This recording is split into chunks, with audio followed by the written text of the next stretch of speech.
Welcome to today's gathering of the Global Church. My name is Gabriel Reynolds, and I serve as the Crowley Professor of Theology and the Director of the World Religions World Church Program in the Department of Theology here at Notre Dame.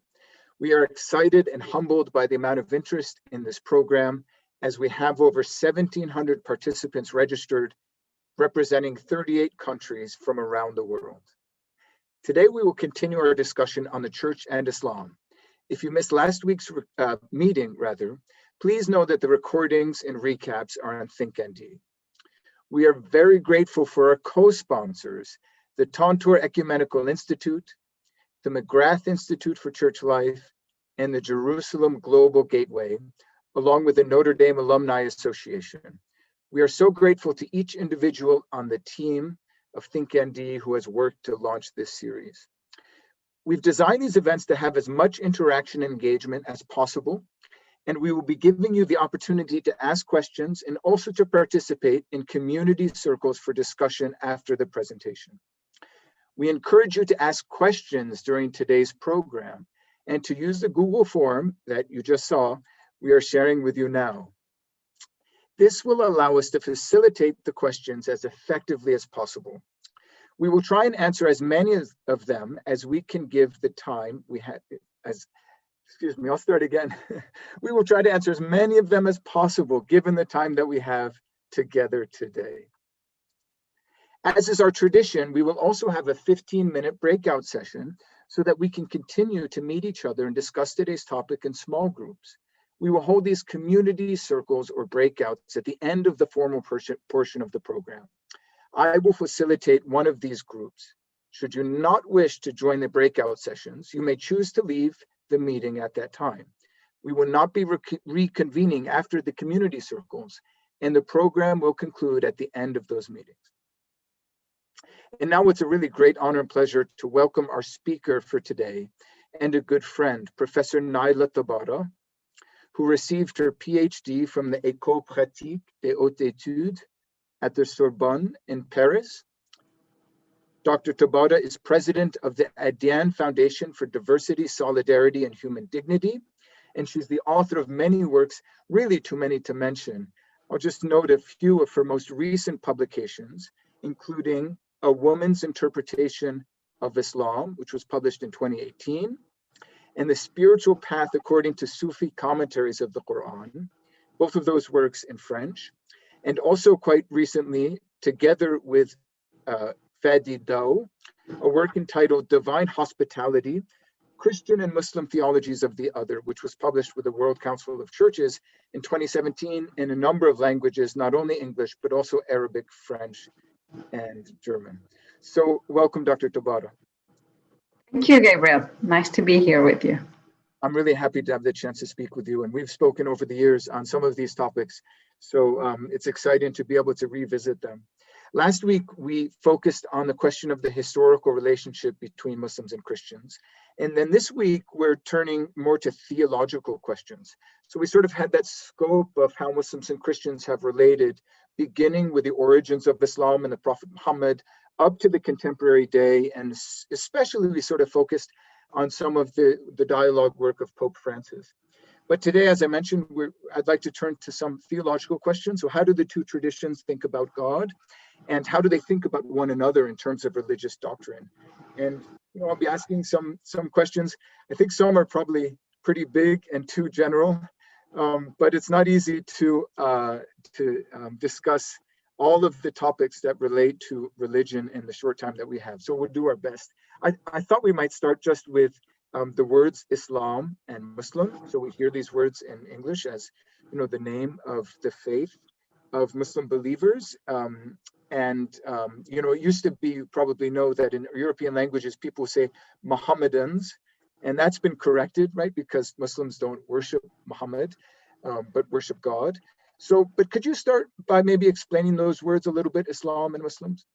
Sure. Thank you. So maybe trying to explain them by correcting the translation, because many times and generally Islam is translated into the word submission, which is not what it is. a more correct word would be abandoning oneself in confidence.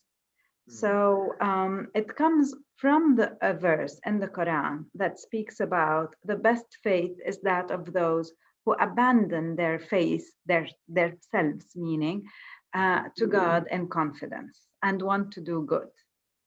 So if we want the Quranic explanation of what Islam is this faith in God, basically, in the sense of faith is having confidence in God and knowing that God takes care of us, and added to that, wanting to do good.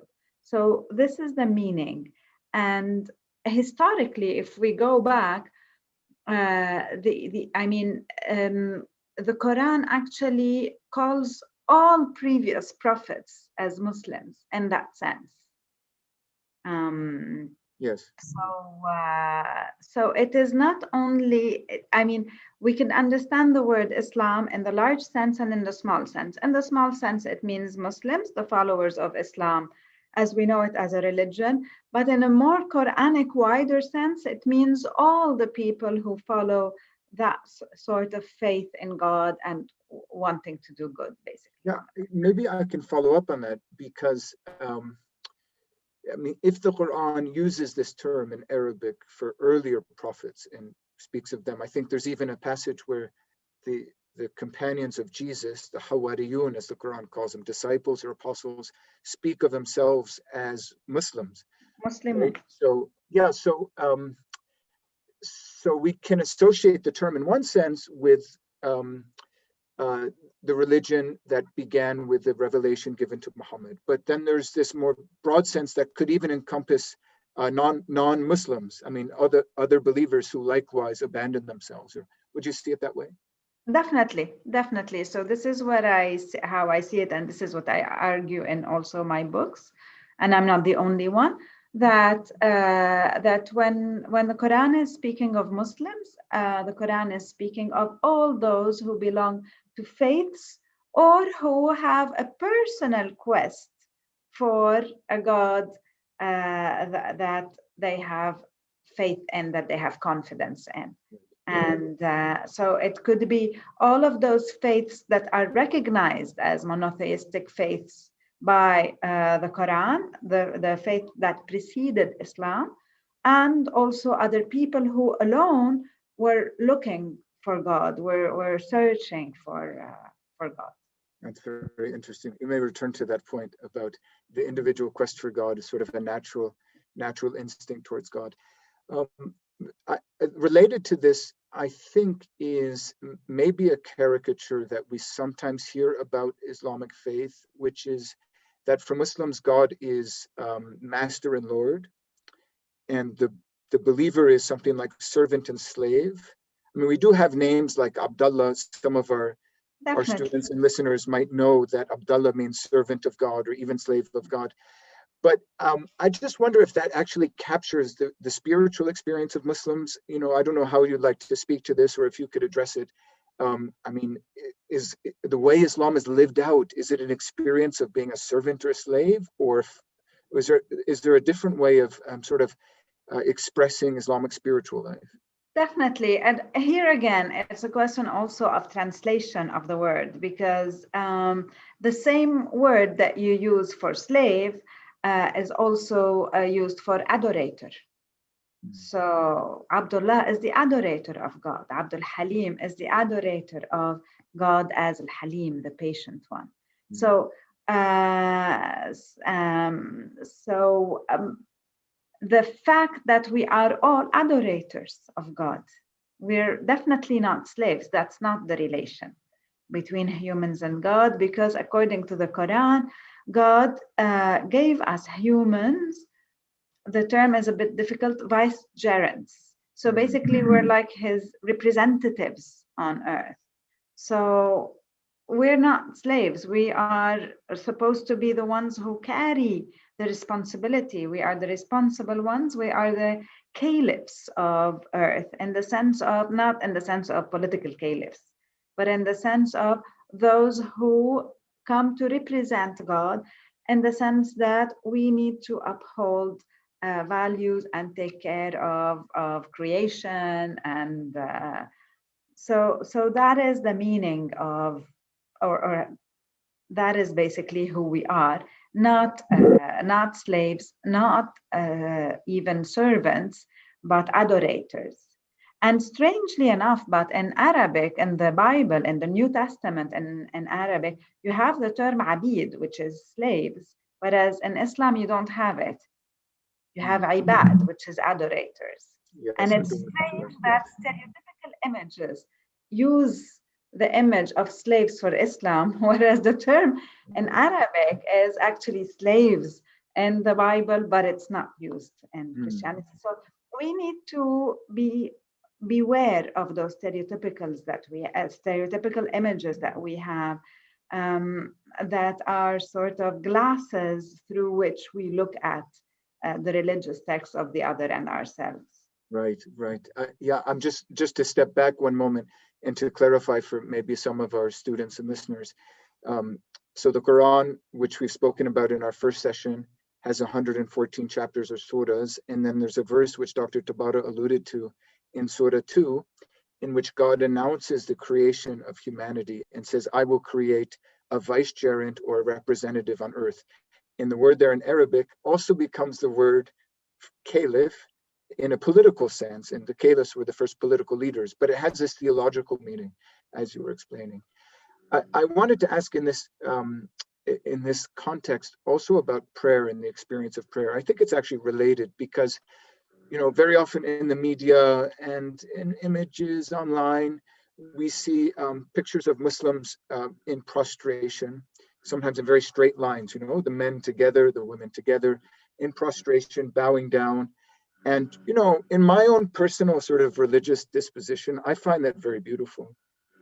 This sort of intense adoration of God, worship of God. And sometimes I feel like, we have it very strongly in the Catholic tradition, but maybe in some ways we can learn from Muslims. But I just wanted to ask about that, maybe you could speak a little bit about prayer. People might think prayer is just going through the motions for Muslims. You have to do it in Arabic. You have to be facing Mecca. So it seems like, gosh, you're just fulfilling a legal responsibility almost.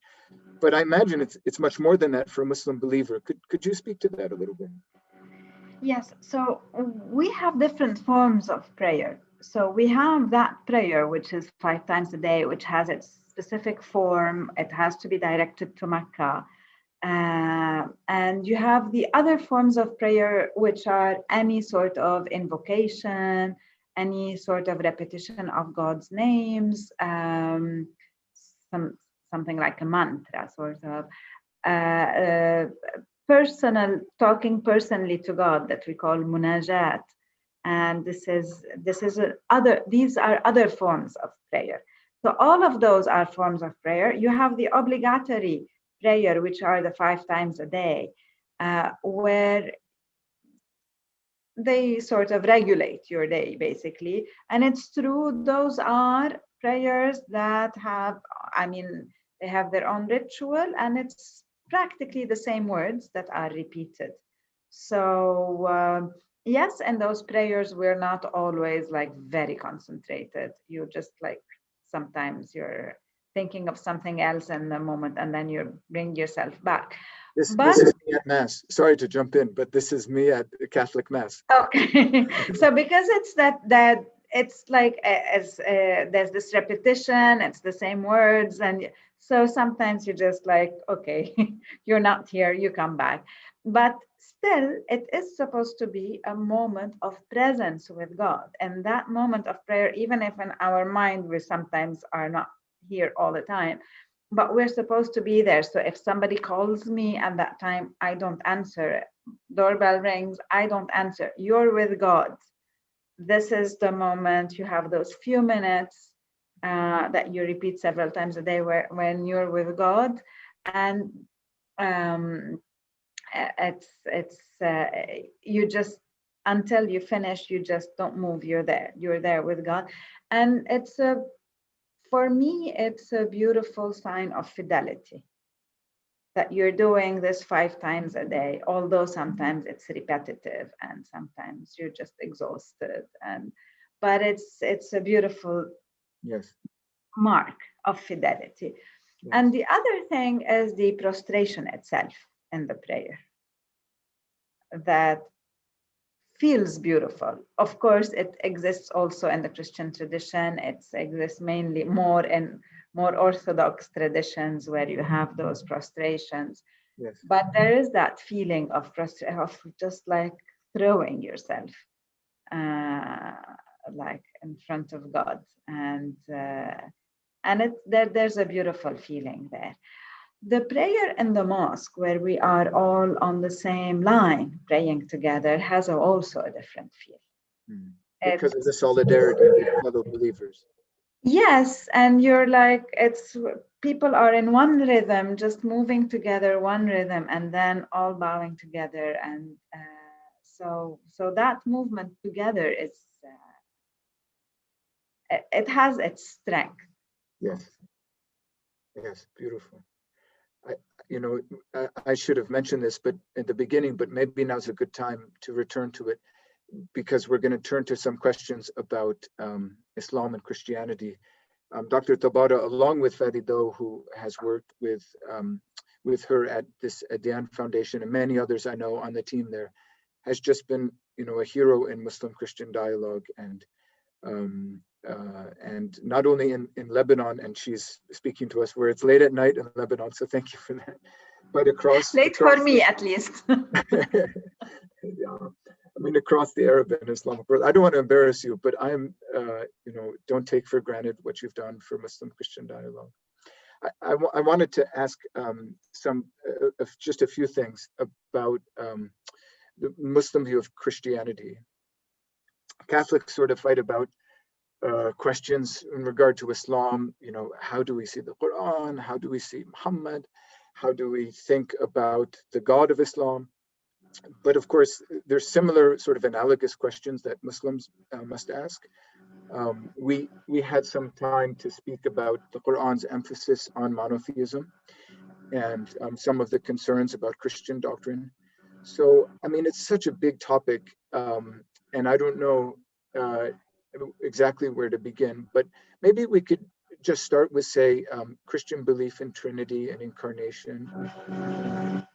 There have been many Islamic views about this in the century, but But the traditional view, basically, the traditional Islamic view, or the widespread view, is that Islam and Christianity do share beliefs in common. They share belief in one God in common. They share belief in that God speaks to humans through sending us prophets and sending us books.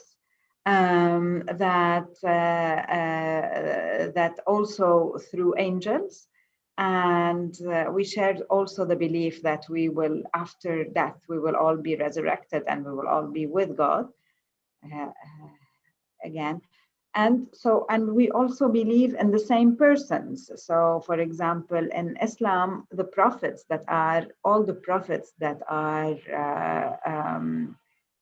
told about in the Quran are biblical figures, except 2, which are Hud and Saleh, and of course Muhammad in the end. So, but all the rest are biblical figures, starting from Adam, Noah, Abraham, Moses, Joseph, Jacob, all of them, and Elijah. All of those figures have an important place in the Quran, and Mary also has that important place. Jesus is also important, but he is a prophet. He is he is also a sign. Mary and Jesus are considered signs. Jesus doesn't have a human father, but this is where it stops. So all of these are common points. Yet for Islam, the idea of incarnation of God itself is inconceivable. And so thus the fact that God is incarnate is inconceivable. And the speaking of the sonship, Son of God, is also something that is not that is also inconceivable in the Quran. Now, we have a lot of verses in the Quran who are talking against those who say that God has children. But generally, it's not about Jesus. It's mostly about pre-Islamic Arabs who had 3 daughters of Allah.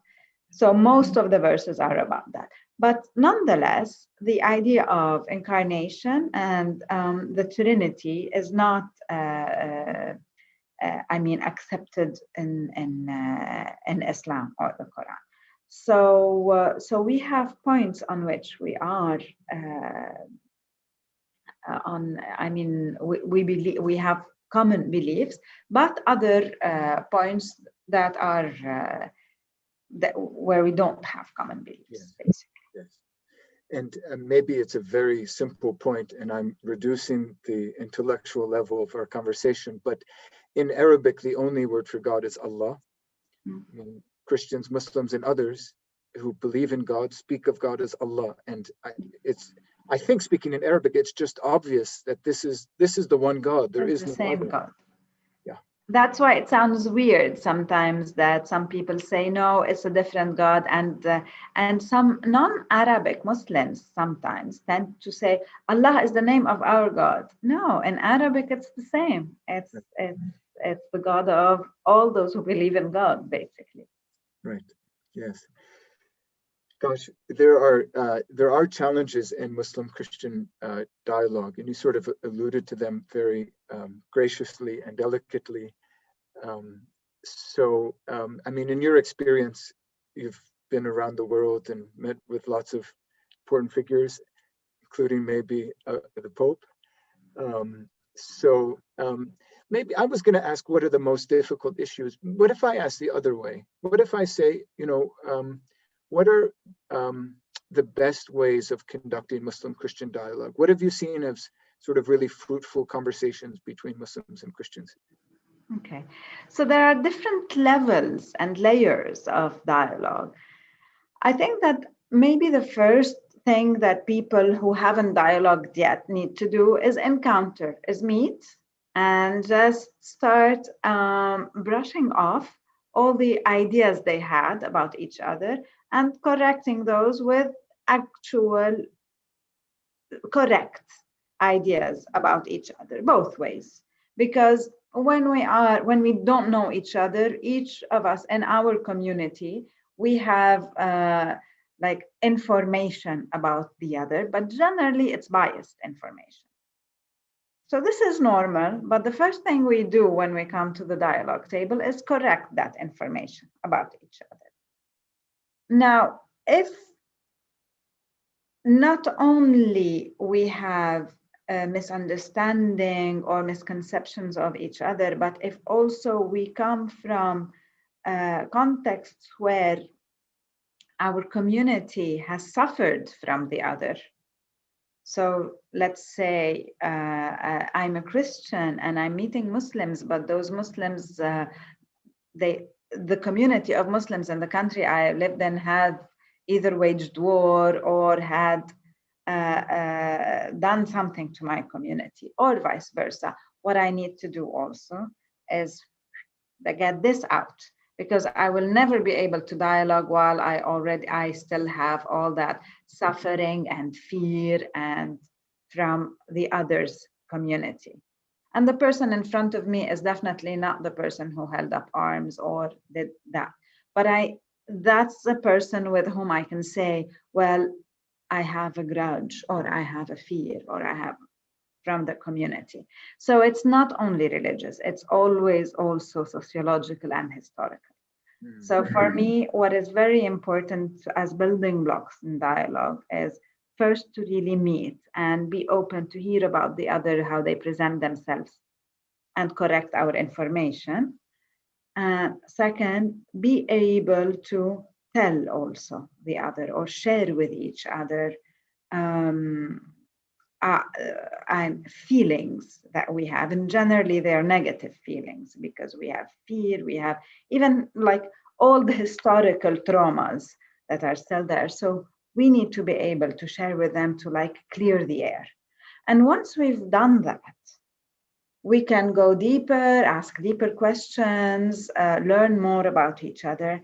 But what we need to start doing, and this is where the document on human fraternity that was co-signed by His Holiness the Pope and the Grand Imam of Al-Azhar, representing Islam, they focused on the importance of dialogue to think together how to resolve issues and problems that we face in our societies today and in our world today. We need, in the name of dialogue and in the name of the values of our different religions, to be working together for the climate crisis, against the climate crisis. We need to be working together to see how to help refugees around the world. We need to be working together for human rights, against human trafficking, for freedom of religion and belief in the world. So this is where we need to, start learning, uncovering things, humanizing the other, and then going to work together. This is where I feel that really dialogue is really reaching somewhere.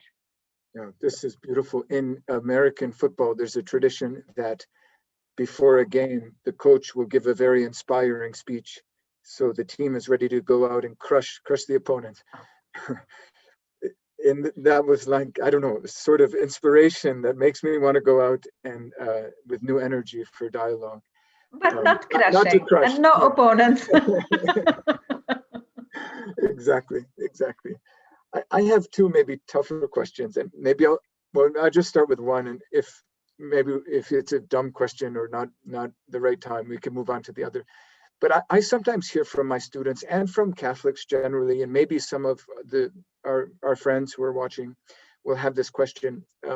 And Catholics will sometimes say, well, we can actually dialogue because we have this central, what is known as a magisterium. So, there's the authority of the Pope and the bishops taken together as a magisterium. And we have a catechism. So you actually know, you may not like it, but at least you know what we teach. But as for Muslims, of course, you could say this not only for Islam, but other traditions. Well, there's no centralized authority. Maybe Shiite Islam is a little different. We could leave that aside. So, so how do we dialogue with Islam? I might meet with the Grand Imam of Al-Azhar, but 1,000 other people might say, he's not my leader. He doesn't speak for me. And yeah, what are your thoughts on that? I mean, definitely that there is, as you're saying, there is no centralized authority in Sunni Islam. You have Al-Azhar the Grand Imam of Al-Azhar who has more authority than other authorities, or more followers than others. But also you have many other currents within Islam today. So it's important to know which are those different currents, to know with whom one can dialogue and with whom one can build. So you have the extremists that you cannot, you will not be dialoguing with Daesh. You have political. Sorry, just to make sure everyone knows, Daesh is ISIS or the Islamic State. Yeah. So you will not be dialoguing with those. You have something that we call political Islam. You will find it in Shiite Islam, Iranian Islam, and Hezbollah, or you'll find it with groups like the Muslim Brotherhood. And one needs to know what their positions are to be able to dialogue with them or not. Those are the people who believe that you should have a state in the name of Islam. So you know that when you are a non-Muslim and you want to dialogue with those, you're already being incorporated in their system. They have a system, they have an Islamic state. Directly, you are a second-rate citizen here. You cannot dialogue the same way as you would dialogue with more traditional Islam, which is represented by for example, Al-Azhar or Najaf in Iraq. You can also dialogue with Sufi Muslims, who are more the spiritual ones, that are more focusing on the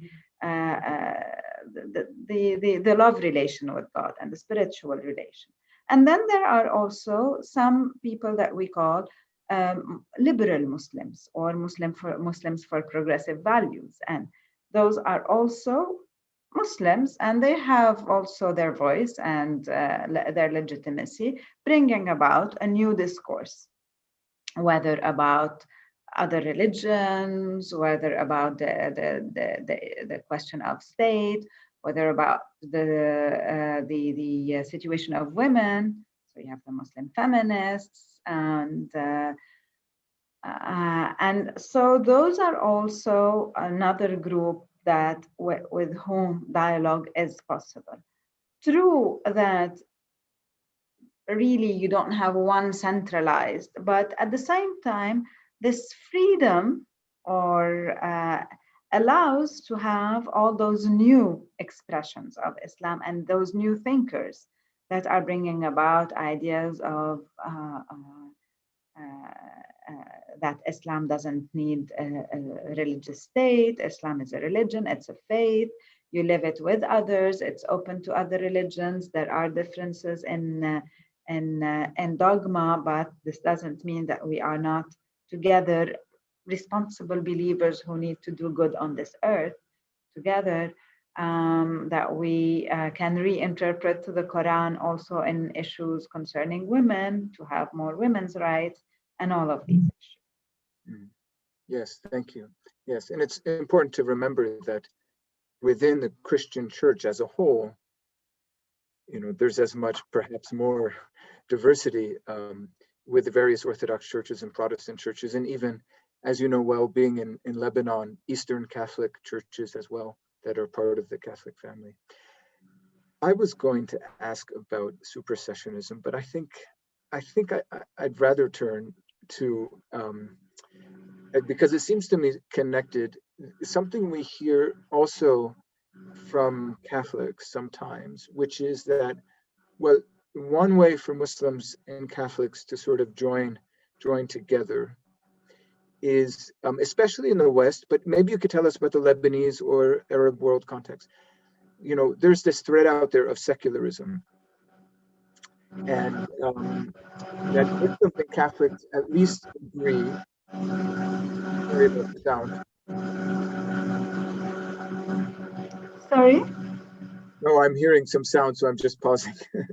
Okay. That Muslims and Catholics at least agreed that religious values should matter, that the family is the center of life. So we have these common sort of ethical propositions, and we should sort of join forces against the secularism, which is probably dominant in Europe and the United States.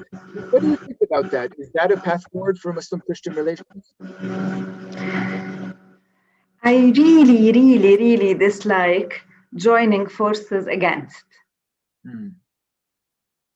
Really. I think we all need to join forces for.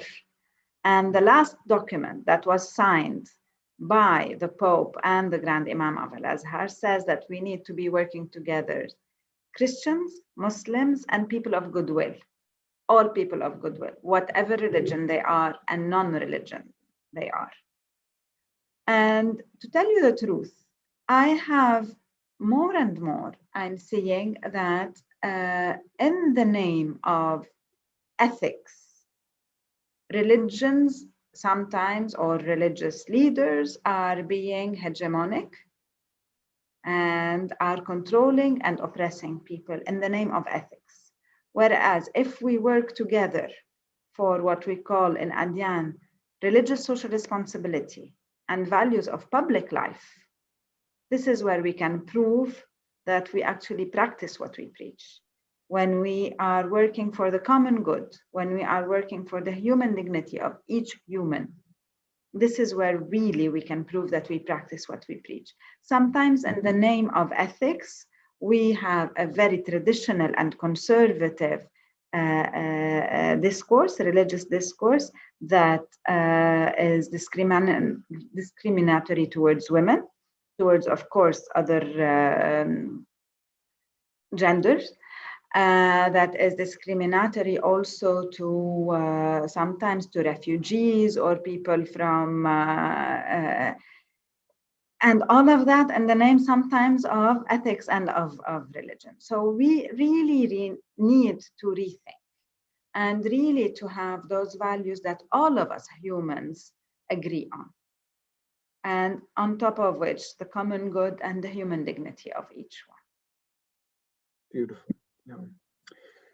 I have just two questions, and then we'll turn two more, and then we'll turn to some questions from our students and listeners.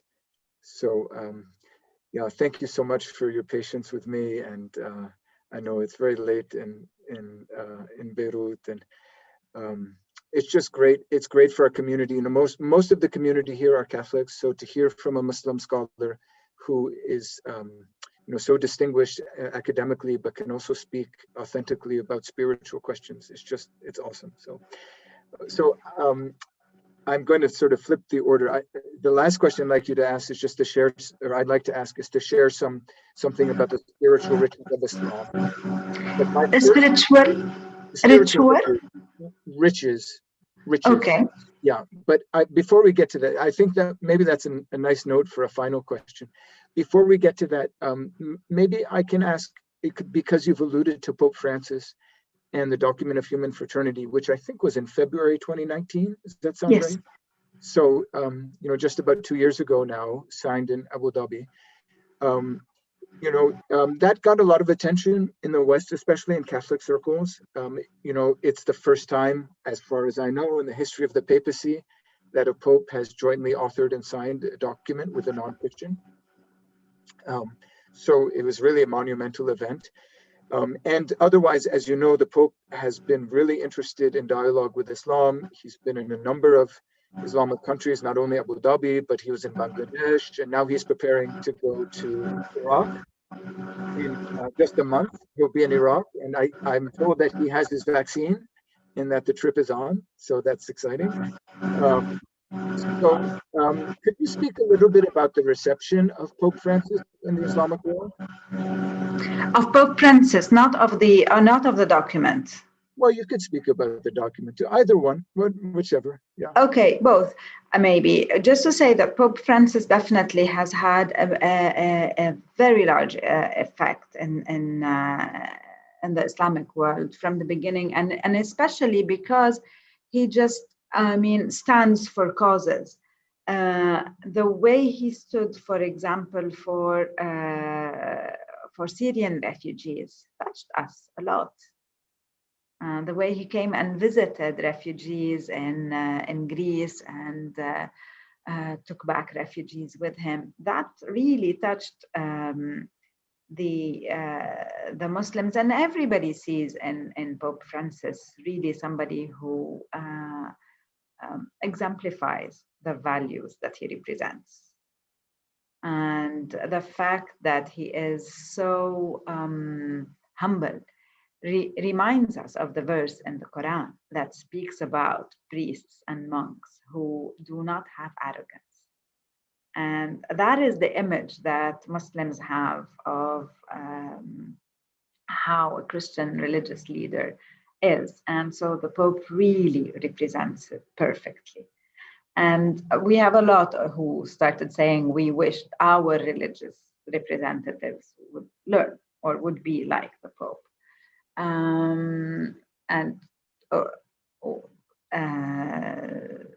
So we hear that from Muslims and also from Christians in the area. So that is about Pope Francis, and the Human Fraternity document itself was also now is being very much promoted. So now we have the 4th of February, which was a few days ago, which is the International Human Fraternity Day. So it is recognized as an international day. There is a higher council for human fraternity that is trying to promote the document. and not only the document, but the values behind the document, basically. So now they've asked us, so it's related to Al-Azhar now. So now they've asked us, Adyan, to partner with them to create courses and huge youth fora so that we can promote the document and its and what it contains. And I would like to say here that also Islamically, this is a chance also for us to promote other documents that were preceding that document. So since the 2011 Al-Azhar, which is located in Egypt and which has its representativity in Sunni circles, has been issuing documents that have been speaking on issues never before spoken about in Islamic official documents.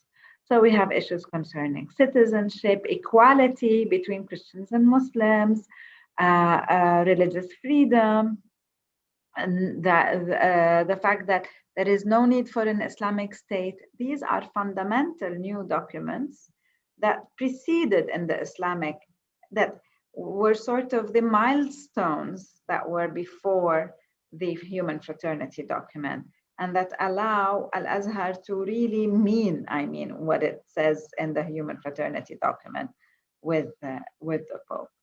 So, and definitely now the upcoming visit of the Pope to Iraq will be bringing a lot of new hope to the region. Absolutely. Yeah, and I think they just released the agenda that he'll be meeting with Ali Sistani and Najaf, and also visiting some Christian areas in Karakosh. Well, maybe just a final thought before we turn to some questions from our friends who've joined us. As I alluded to, is there a story or two, or maybe a verse of the Qur'an that is really meaningful to you that you might share with our listeners, something that you see as representing the spiritual riches of Islam? This is a very difficult question, because the way that I deal with the Quran, and I'm actually working now with two other friends, women, on a small book where each of us is interpreting 10 verses that speak to us. But it's like daily. We live with verses, and we live with new interpretations, or having those verses echo with our daily life. So maybe I would just share one of the most beautiful images in the Quran, because we started with Islam, giving yourself to God in confidence. In the Quran, one of the figures that represents that is Mary, because Mary was given also to God, or presented to God by her mother before she gave birth to her, and the story of Mary, and the story, the Quranic story of Mary. So it's Mary, but with different with different description of what's around her and what's around her story. And then, according to the Quran, she is given thus to the temple. She is raised in the temple, and there it is. The verse says that God made her grow like a plant, a beautiful plant, basically. So she's growing with the care of God, as like a flower. And that is a beautiful image. Wonderful. And at the same time, it shows what it means to have confidence and give yourself in confidence to God, is that He will make us grow, and we grow in God's hands like flowers. So, wow, beautiful. Thank you so much, Dr. Tabbara. That's what a wonderful image to meditate on. And Mary is dear to Muslims and Christians alike, and we could speak more and more about Mary. I think, to be responsible, I would love to get some of the questions of the listeners into our conversation. So is that okay? We'll take about 10, 15 minutes and we'll transition to some of their questions. And Sure. I think for those who haven't gotten one in, although there are a number that have been posted, you can still do so. And yeah, the quicker we move, the more we can get in. So I'm just opening here the spreadsheet. Maybe we'll start with a question from Canada, from Ottawa.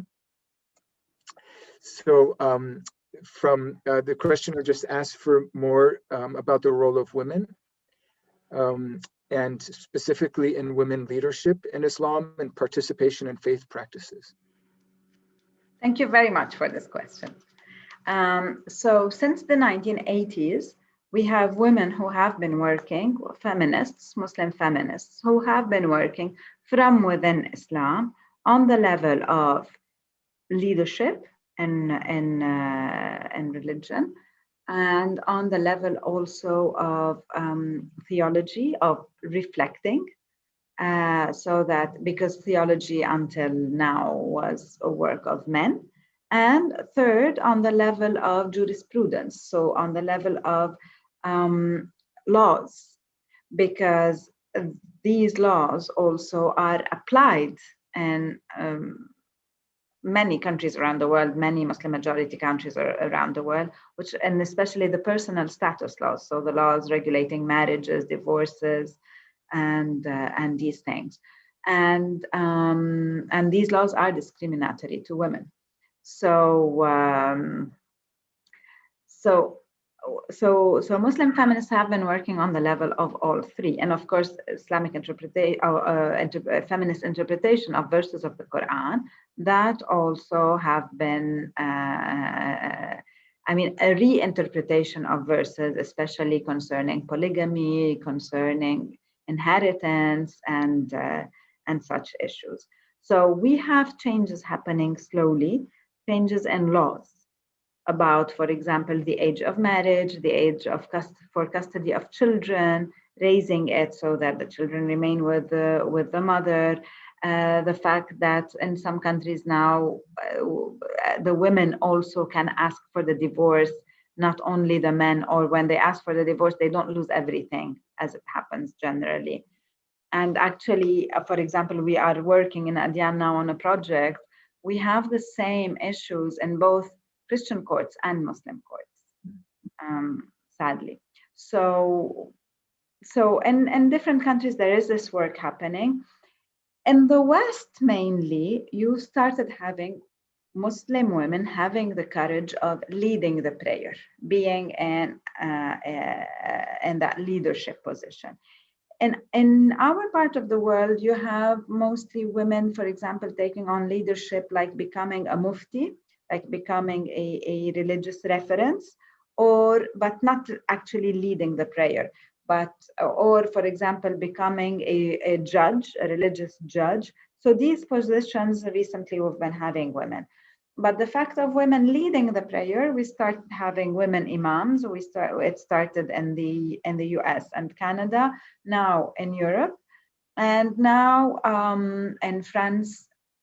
Generally, a lot of those women are converts to Islam. So they don't have the cultural blockages to go and lead the prayer. Now you have some Muslim Arab. So they are born Muslim, not convert, and Arab. They come from that culture, and they're having the courage now to say, no, we want to lead the prayer. So for example, in France now, you have two mosques. One of them is from two French women converts, but another one is an Algerian French Muslim woman imam. So there are things changing on this level. And even when I started in dialogue circles, be it Muslim or Christian or other religions, we were very few women on the table. It was always like I'd find myself the only woman with all men, and I have other colleagues from other religions who would find that, or from other countries. And now we find a lot of more women and being considered on the same level as men.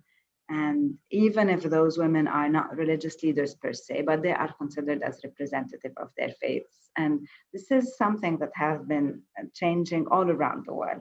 So it's helping also Muslim women feel more legitimacy in representing their faith. We have a question from Columbus, Ohio, so closer to us here in Indiana. The questioner asks, if Christians see the incarnation, God becoming human and experiencing the full range of what it means to be human as the ultimate expression of divine compassion, is there a feature of Islam that illustrates the concept of divine compassion? I think that the fact that, I mean, divine compassion is spoken of in, I mean, the Quran all the time, and then the names of God that are used after the name Allah is Ar-Rahman Ar-Rahim, which is the compassionate, the most merciful. So you have that idea that the main attributes of God are the most compassionate and the most merciful, but not with the incarnation. So it remains that God is separate from humans. Now, in the Sufi experience, the mystical experience in Islam, you don't have that much of the separation. So you have the Sufis that are filled with God's love and that even are emptied of themselves and filled with God, so that God acts through them and out of compassion. So you would have Sufis that say, for example, Junaid al-Baghdadi, I was giving this in class yesterday, he says that the Sufi is like earth. It's stepped on by both the good and the bad. And it's like he's like the sun that gives light to all, the good and the bad. So they are representing God's compassion by being compassionate to everyone, be they deserving of it or not. Beautiful. We have two questions on a similar topic, both about eschatology or the end times. Maybe, I guess, apocalypticism, because they're both about the return of Christ. There's a question from Evanston, Illinois. In Christianity, when the world ends, Jesus comes. In Islam, when the world ends, what happens? And then from Tiverton, I'm not sure I've got that right, in the UK. Maybe you know that town, Nayla, I don't. I have spoken to Muslims who said, we Muslims are waiting for Jesus to return. The first time I heard that, I was rendered speechless. Would you care to comment? So any thoughts about those? So it's the same question. So in Islam, but this is not in the Quran. So this is outside of the Quran. This is in the Islamic tradition. You have among the traditions that, and like many other religions around the world, waiting for someone at the end of time to bring about a new time, basically. So that someone for the Muslim Shiites is the Mahdi, that is at the 12th Imam, that will reappear, and he has disappeared and he'll reappear. This might be too complicated. So okay, so you have that. So he is somebody from the descendants of the Prophet Muhammad.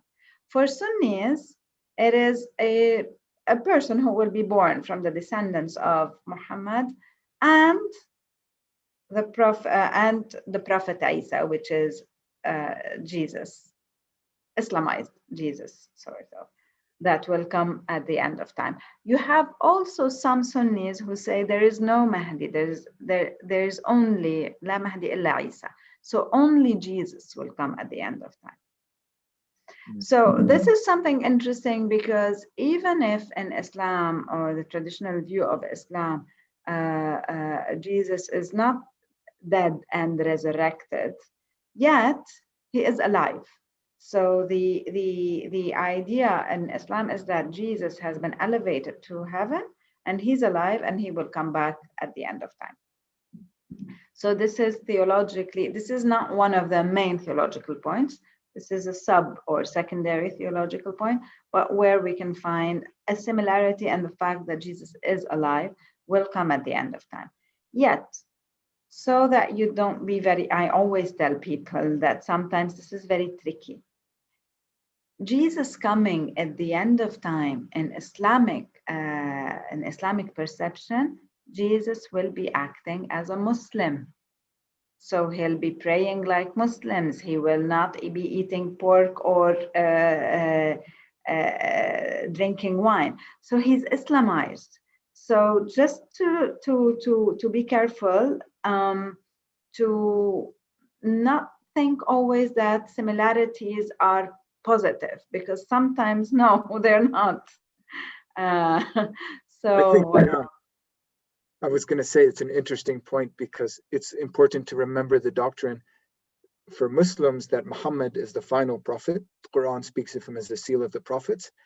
So, I mean, in a sense, Jesus is the last prophet because he'll be coming back in the end times, but he's not the final prophet, because according to Islamic traditions, he'll be following the law of disseminated by Muhammad. And yeah, I'm going to ask one more question, but before I forget, I just want to share with you. I don't know if you ever saw these when you were at Notre Dame, but you were mentioning the beautiful story about Mary in the Quran in Surah 3. And we have a related story in Christian tradition, as you know, I'm sure. And the mother of Mary is known in Christian tradition as Saint Anne. And we have beautiful stained glass windows and murals in our basilica, which represent Mary's childhood. And you see Saint Anne and Joachim, or as the Quran puts it, Imran and his wife. So that's part of our sacred architecture here at Notre Dame. Goodness, maybe one final question that I'll get out here is, well, maybe I can share with you something from Michigan, so also close by, which is a question about the Holy Spirit and Islam. Yeah, does the Holy Spirit have a place in Islam? Does God have a spirit? And is there a way that God sort of dwells with humanity through his spirit? Yes, I always say that although the Quran uses the word or the expression similar to Holy Spirit, which is the spirit of the holy, but means by it Gabriel, not our Gabriel, but the but the archangel. But yes, we do have that belief of the Spirit of God being all around us and with us all the time, and even in our relations with each other. And so I think the idea of the Holy Spirit is not at all alien to Islam. But I would like to add one thing also, because here we were talking about dialogue. And most of the questions that I've received from you, I mean from the audience, were questions trying to see where Islam stands towards points of the dogma of Christianity. This is okay. This is a first step in dialogue and encounter. The second step would be to ask more questions about the other. So Gabriel was asking me questions about, for example, what I like in my faith, something that is, and this allows people to like share more and talk more. Whereas if the question is only limited to, I just want to check where you stand to this point that I believe in, it doesn't open a lot the conversation. So for any dialogue encounter that you might have, my advice would be to go beyond those questions where we're saying, what do you believe about Jesus, or what do you believe about those points that are in my faith? But ask also the other about them. For example, the question that I received about Islamic feminism. So it was, and you saw how much I spoke in that, because it was something about something new happening and interesting happening in my faith. So that opens up ways for conversation. Thank you so much, Nayla. It was such a gift to have you with us today. And personally, I'm so grateful for our friendship through the years, and thank you for your generosity. This was just out of the generosity of Dr. Tabbara's heart to stay up late, and I'm sure she was busy all day. And many of you know Lebanon has gone through all sorts of crises in the past year, and she's very heroically had a leadership role through all of that. So I'm grateful for that as well. Thank you so much, and your smile and your questions and the way you were leading this made me forget that I was tired. So, well, you're free to go. I'm going to stick around with community circles. So anyone who wants to stay, please, you're free to go. But I'll give a brief introduction to our community circles. We'd love to have you stay. I will be staying for those. We'll go to those breakout rooms for about 15 minutes. And once you're there, I invite you to introduce yourself, share your location, and if you'd like to, your occupation or affiliation with Notre Dame. And then we have 2 discussion questions for you to share and think about together. First, is it right to speak of Muslims, Christians, and Jews as a family of faiths? And then second, what are some areas of difference between Islamic and Christian teaching on God in God's relationship with humanity? Once you've answered those 2 questions, you might work together to come up with 1 or 2 questions you'd like us to discuss in next week's meeting. We do have a 4th session of the Church in Islam with a focus on the Church in the Holy Land. Of course, please be mindful of civil discourse and be respectful of each other's comments. Please note that if you'd rather not join a breakout room, that's no problem, of course, but please spread the word about the Global Church series, not only the Church in Islam, but the continuing series throughout the year. Please come back next week. And I will be in one of the breakout rooms, and someone will be in the main room as well. So if you get kicked out of a breakout room, go back to the main room and we'll find a solution to that. Please visit part 4 of Think ND, which is now available, and share the series. As I mentioned, you are our best advocates for the important work that Think ND and World Religions World Church is doing. And we are accepting registrations throughout the entire program, as each meeting can stand alone. So feel free just to join for weeks 3 and 4, come back, or tell someone else, join just for week 4, that's fine. Thank you again for joining us today, and we will start the community circle and breakout rooms now.